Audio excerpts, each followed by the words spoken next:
ideally, before you start hiring someone, you would want to have those SOPs ready. The processes, just like airplane pilots, you know, how they have those step-by-step things that they go through every single time. You need to have those so that you don't keep them in your head, and then it just takes extra, brain power for you, right? Instead, have them as a list or spreadsheet or whatever, and then whenever you work on a repetitive task, you just open up this thing so that you don't have to search for additional stuff. The pursuit of excellence is something we're all striving towards. I want you to focus on what you do best. You need to have an approval. How many approvals? What are the steps? It's really about listening. If it's not documented, it's not done. Thanks for tuning into In Systems We Trust, the show where we dive into all things systems and processes and hear from the professionals that are using them to change the landscape of their organizations every day. Today, I'm talking with Natalie Luneva.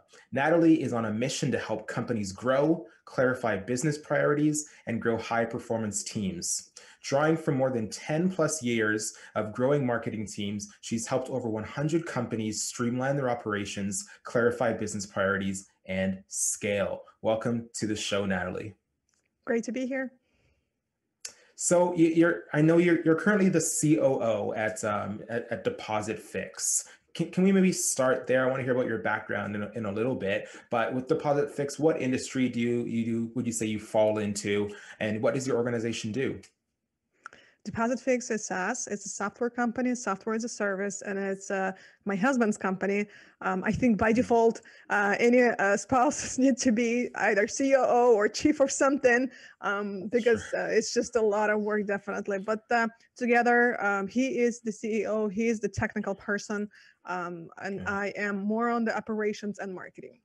So the product is it is an integration. It is a payment integration for HubSpot. Not sure if a lot of you know, but it's a marketing automation system. Perfect. How does that work with you two both being at home then? You have the CEO, you have the COO. Do you have separation in the house? How does that look, in this mid-COVID, world we find ourselves in? Well, first of all, it is two separate rooms in the furthest corners of the house so that we cannot hear each other, because we are on a lot of calls as well. So that's one separation. Number two is, I guess we meet around midday or in the afternoon, right before I pick up the kids, to talk about what's been happening. So we really do not interact with each other that much during the day. So it's more like an office environment. He's working at his office, I'm working at my office, and we basically like an office environment.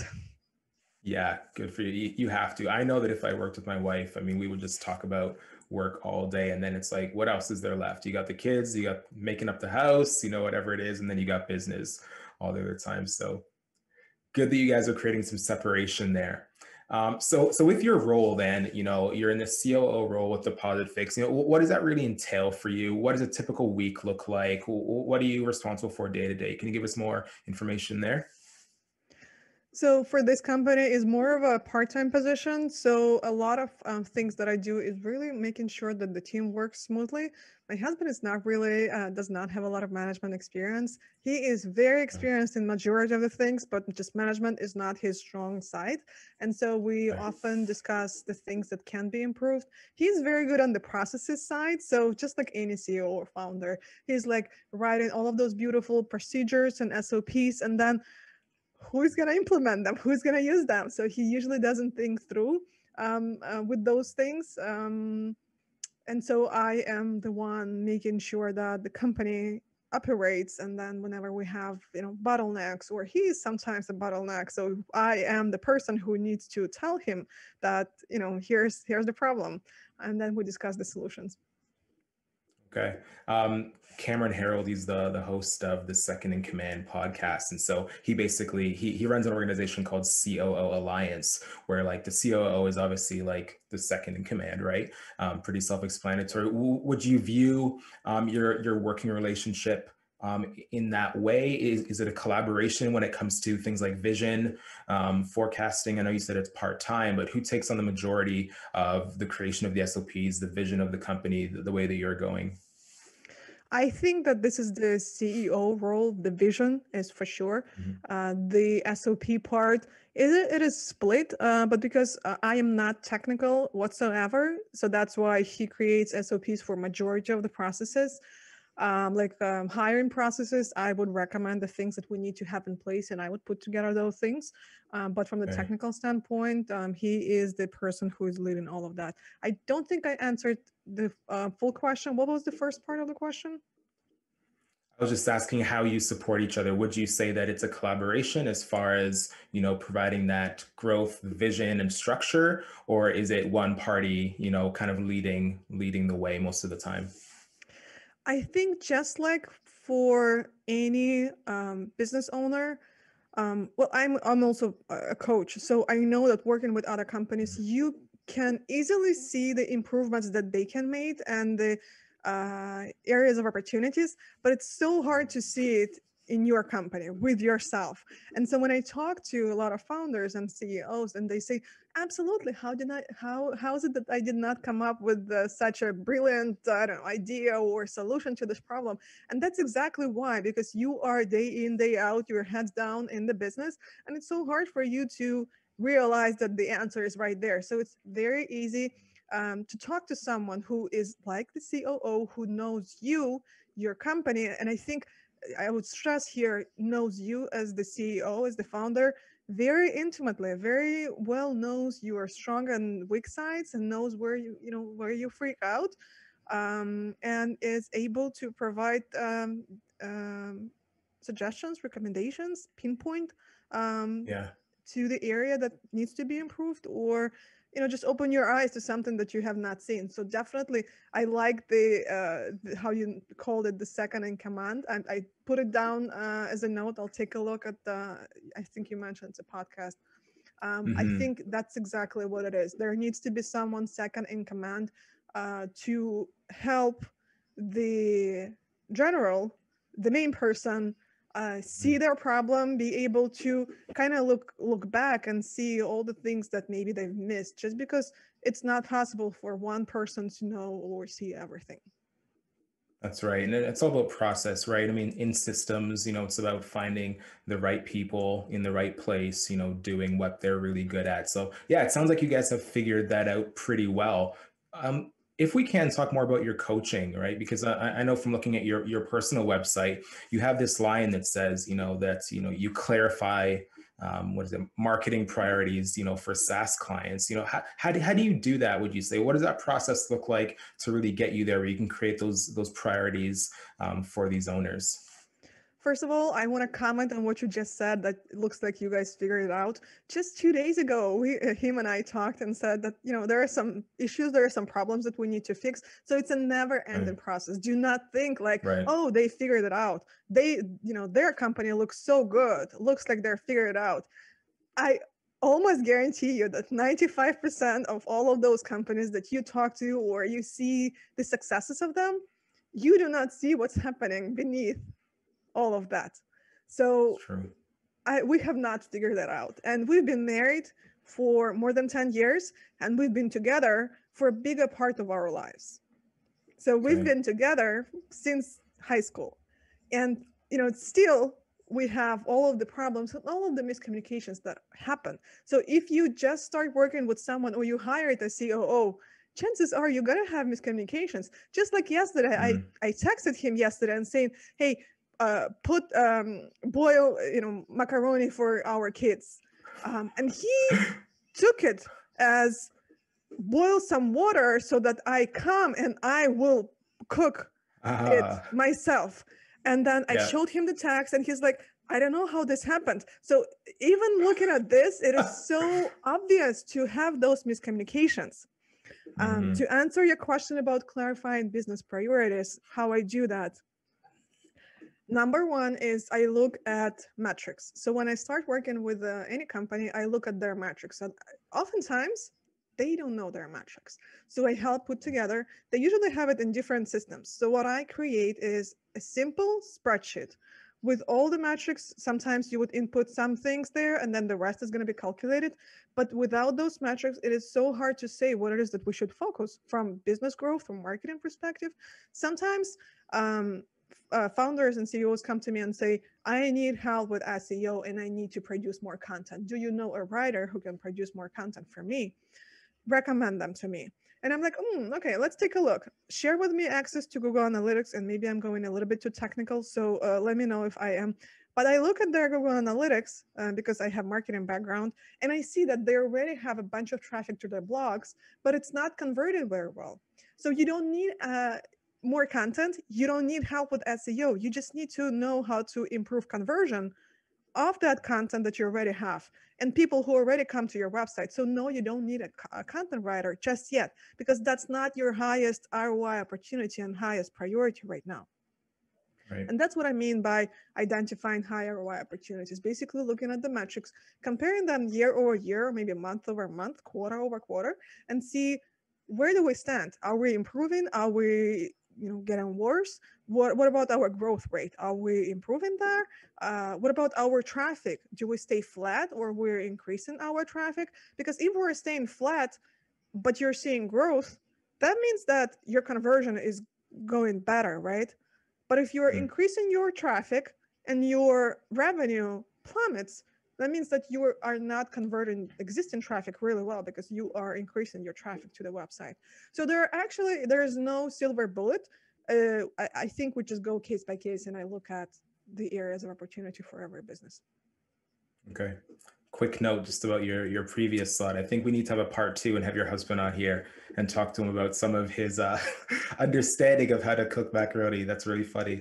But just a question about, your coaching clients. So, I mean, who are these people that you're speaking with? Are you connecting directly with the CEO? Are you talking to boards? Are these SaaS platforms, are they funded? Where are they at in the overall life cycle of their businesses? And then again, who are you connecting with? Because the majority of the SaaS companies that I work with are bootstrapped, so they're self-funded. They are under 1 million in revenue, majority of them. And so I speak directly to the CEO, the founder. Okay, got it. How did you get into this space? Like, I know you said you have a marketing background. You and your husband worked on Deposit Fix and, built it and grew it together. But how did you find yourself in this space? Where you're dealing with, both SaaS on the, sales side, as well as the coaching and consulting side. What really drew you here? So I have 10 years of marketing background. I started as a marketing specialist, digital marketing specialist, grew into marketing director through multiple companies, worked as a marketing director for a few companies, and then had my own agency, marketing agency, a small agency, working specifically with medical clinics, medical doctors, just because this is where majority of my background was at the time. And then figure out that this niche is very difficult to penetrate just because doctors and dentists and medical space overall is so difficult. Those medical doctors have big egos and they are bombarded from all of those pharmaceutical reps. So it's really hard to get their trust. And I was struggling because all of them previously used a marketing agency or marketing support, and majority of them had poor results. So every time that they would talk to me and they were already, their guard was so high and they were like, you're not gonna work and stuff like that. And then my husband founded multiple companies testing. Not all of them worked, but then a couple of companies were successful. And he's like, when we started talking about operations and management, team management, team performance, because I had a much more experience with that. He basically has zero experience managing people before he started his last company. And I was managing, hiring, I hired more than 100 people for sure, 100 full-time employees. And so I have that kind of experience. And so when I started talking to him about his problems and trying to help him resolve all the management and leadership problems, he told me that you need to do this for SaaS founders. And so I started exploring this niche a little bit more. And I figured that, yes, it is a very interesting industry. It is very technology savvy industry. I would love to work with this kind of people. Plus, I have very intimate relationship with at least one founder. He is a technical founder. He's developer, engineer. I know really a majority of founders just like him. They have technical background, engineers, maybe a little bit on the shy side. And so I know this type very well. And so it's very easy for me to work and understand and read their minds. Even before they tell me something, I know that why they struggle with, I don't know, an outreach, for example, cold outreach. So I am able to speak right away from that side. Okay, so obviously because of the relationship, like things kind of happened organically. So it's really interesting to hear how that came together. And something you said, about the technical founder just made me think. Like, do you have a CTO? Is there someone in that role who's really leading the technical development of that? Is that your partner leading that? Yep, Yeah. that's my husband, because Okay. he is, majority of software founders have software background, and so they Yeah. are the product leaders, the visionary, the CDOs. Okay, got it. And so what does your team dynamic look like? Like with him leading it, I assume you have, a dev team and you have people that are actually pushing, tickets through and doing like debugging. Where would you say Deposit Fix is in the life cycle of a SaaS platform, and how does your team support that? While we are an early stage company, we are in the growth stage. And we have 5 people on our team, all of them remote. We've been hiring for the couple of positions, still growing, still hiring more people. But our team consists of my husband, who is the CEO/CTO/visionary. We have a developer. We have a support person who we recently hired, a support manager. We also have another support specialist. And I'm pretty sure I'm forgetting someone. We have me, who is marketing growth / operations person. Okay. And how does it look like when it comes to, the work that's being produced? Are you guys using Jira to do your project management, or is there another platform that you're working through right now? So from the technological standpoint, I don't know what kind of system they use for, bugs and stuff like that. But from the project management, we're using Notion as our wiki, product SOPs, documentation, all of that. We used to use Notion as a task management tool, but then my husband switched to ClickUp, and he is very happy about that. Very technological company, very they're updating it really quickly. So overall, very happy with ClickUp. I'm hearing a lot more about ClickUp these days. Do you guys do everything on board? And I know that they have a feature where you can house documents and SOPs. So why do you choose to keep things outside within Notion and not just have it all under one roof? I think what I heard is every time where you add something to Notion, your bill is also adding up. And so we already use I'm sorry, when you're adding something to ClickUp, I think I said ClickUp or Notion, I don't remember. If you add in something to ClickUp, your bill is adding up as well. So with Notion, we have a flat fee. We enjoy what we have, and I think we're just used to that. It is not my decision. I'm not questioning this decision. I'm just using what my husband, suggests to use, and so I know that Notion, he is very pleased with that. I think he is used to having everything there, and it will be hustle to transfer everything to another system. So right now, this is also not our top priority, and that's why whatever is working, let it work just like it is, and then when we have time, we'll figure out the rest. I guess this is the the mindset that we have right now. What can you say to founders to kind of like give some advice on how to manage, these types of teams? I mean, you're all remote, you're in a couple different systems here, right? And what tends to happen when, people are working in different places is you have the chance where things could be siloed, right? Projects are happening outside. People have developed their own systems. You have trouble, finding where the work is happening, finding files, getting authorizations and things like that. And there's this, term that, often comes up with us at Ditto, is this work about work, right? It's all the in-between things, is searching for the work. It's the talking about the work, but not actually spending time on the technical, systemized work that we are hired to do, and then often we really like to do. So does that happen in your organization where there's this like in between wasted time almost? And how do you manage that with the remote team, which I assume is across, many different time zones? What does that look like? My favorite subject, I'll be honest, I'm actually writing a book about team performance and improving your Right. team performance, going Hmm. from mediocre to high team performance.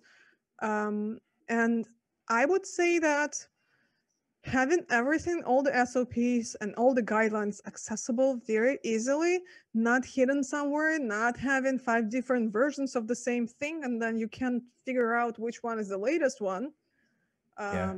is definitely the first step forward. Number 2 is documenting the things that you already do. So when you are making a new hire, this is the best way for you to create those SOPs if you don't already have them. If you're just starting out hiring someone, you work by yourself and you start hiring someone, this is the best person to document those SOPs for you.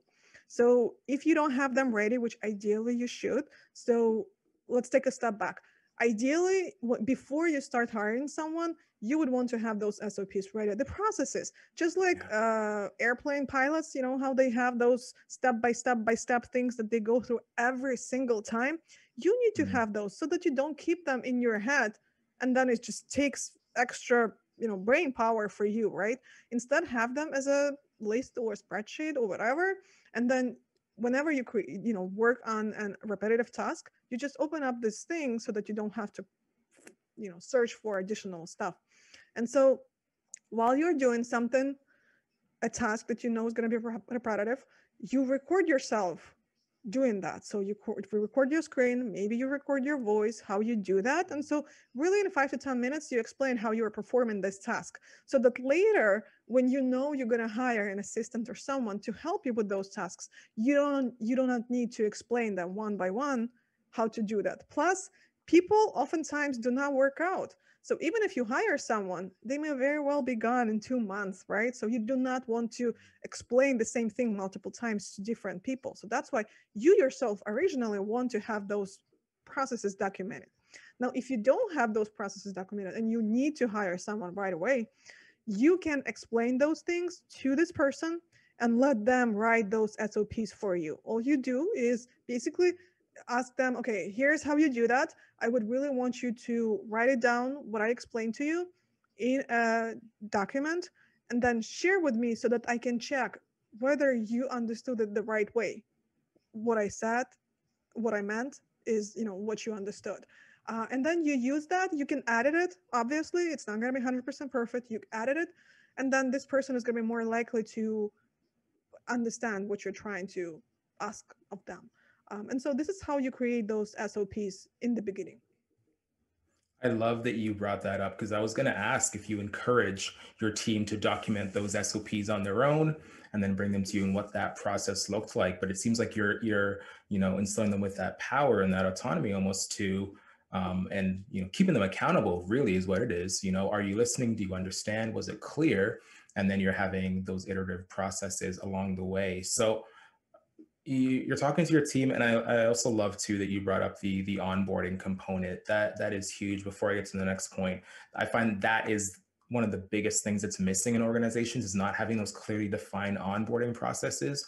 You have a new person come on and you may generally try to, explain to them how things work and get them up to speed. And then we often just pass them off to a more senior person for them to shadow, right? And there are those things that are missed. And that's when you get those bad habits that are developed. But it seems like you have this, down to a science, right? It seems pretty airtight.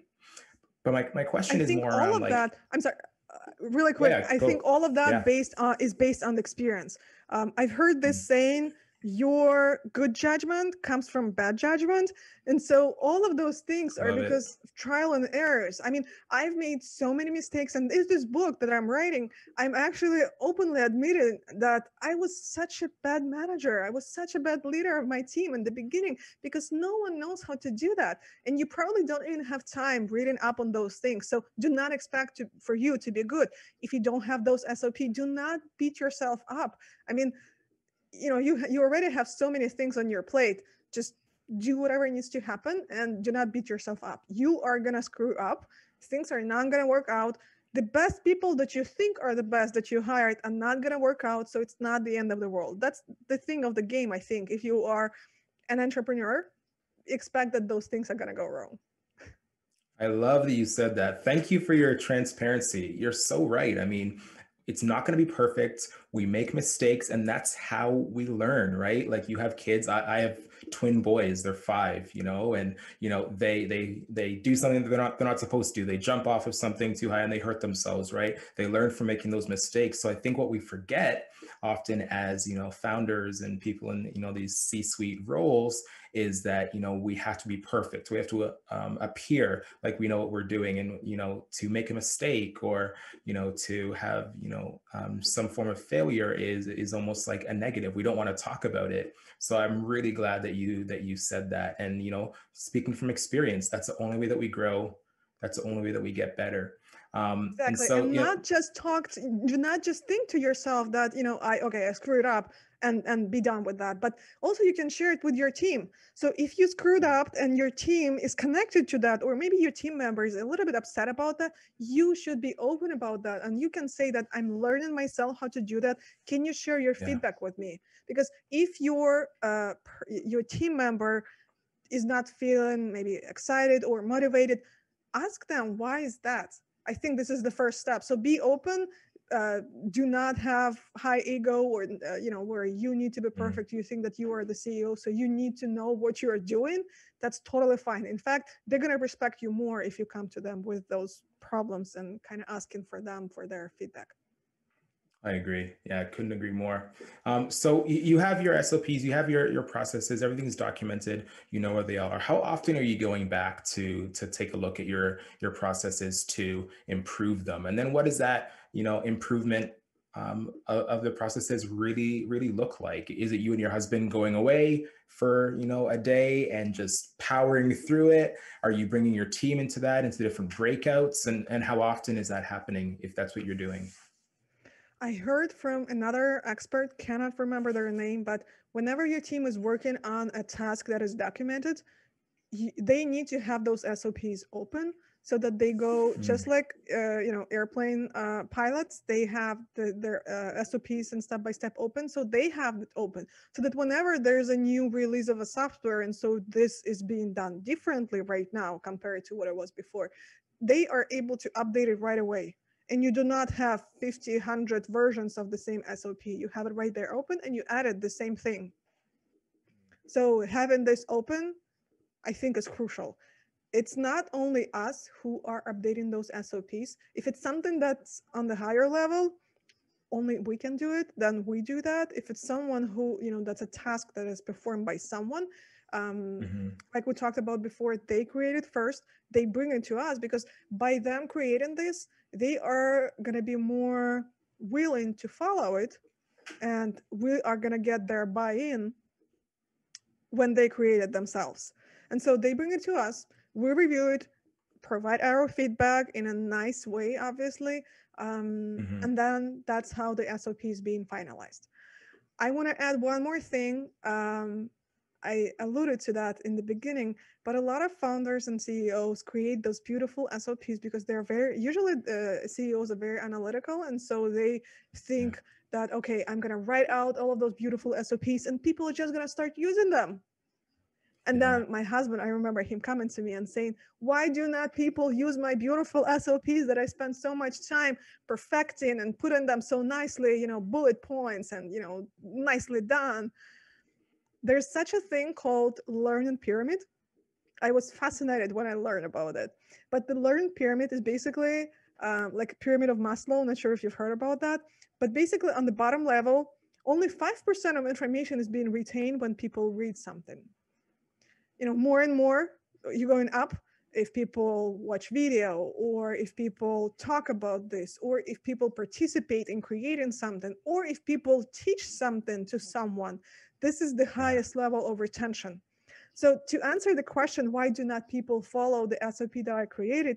Well, because you created it, you send the link, maybe in Slack or somewhere, hey guys, here's a new SOP, please follow that. And that is not enough. I agree. So then what do you do then, right? Like if it's not enough, are you then taking that to, daily stand-ups to review? Is that happening once a month? Is that happening once a quarter? And then how are you getting that buy-in then? Like what's the solution you guys found? I would think the next step would be for the CEO connect with the person who's actually doing the task and go through this project with them. And they would do that, maybe to perform the task, looking at your SOP and saying, yes, everything is clear here, or no, I would update, points 3 and 5 because they're not clear. And then after that, obviously you ask them to keep the SOP open when they perform the task.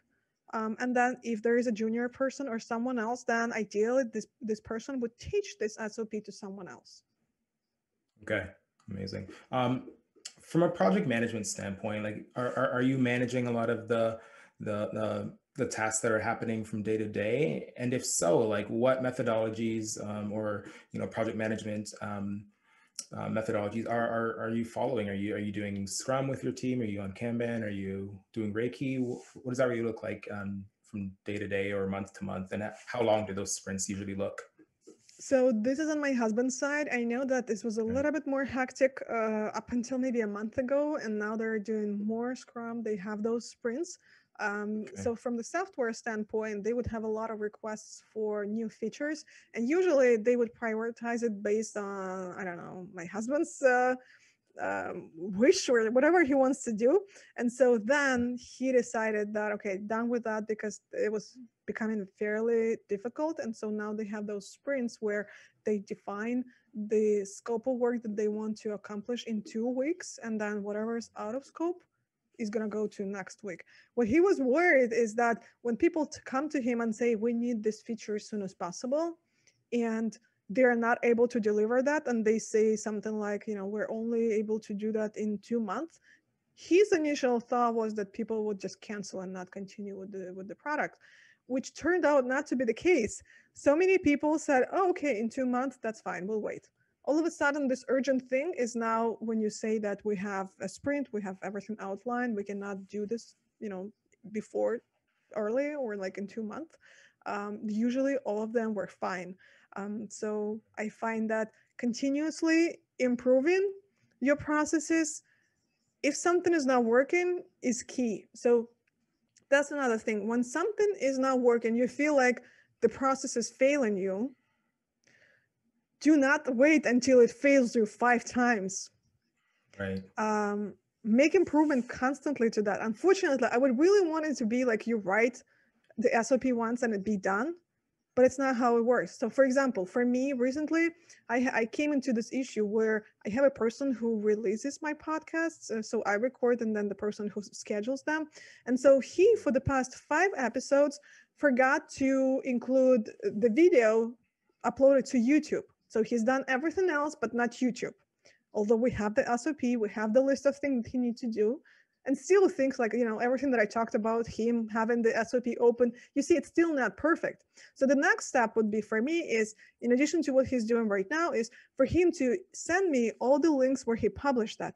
If he would do that ahead of time, and not, 2 months later when I notice that it's not being uploaded too late, right?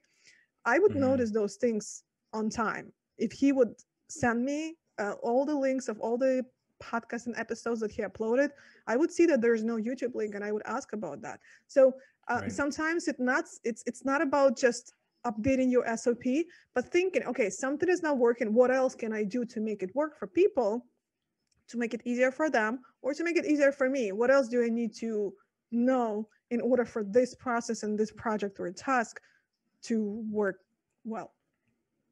Okay. I want to go back to something you said about, getting that user feedback. Is your product roadmap public, or are you just releasing and then asking for feedback after the end of those sprints? So usually all of the software companies have an option for their users to suggest a feature. Yeah. So usually this is in all SaaS companies. Okay, got it. All right. Just as we're wrapping up here, what's one thing that you would say, to owners, of organizations when it comes to documenting, and this process improvement? What's one thing that you really think that they're not considering that's maybe overlooked?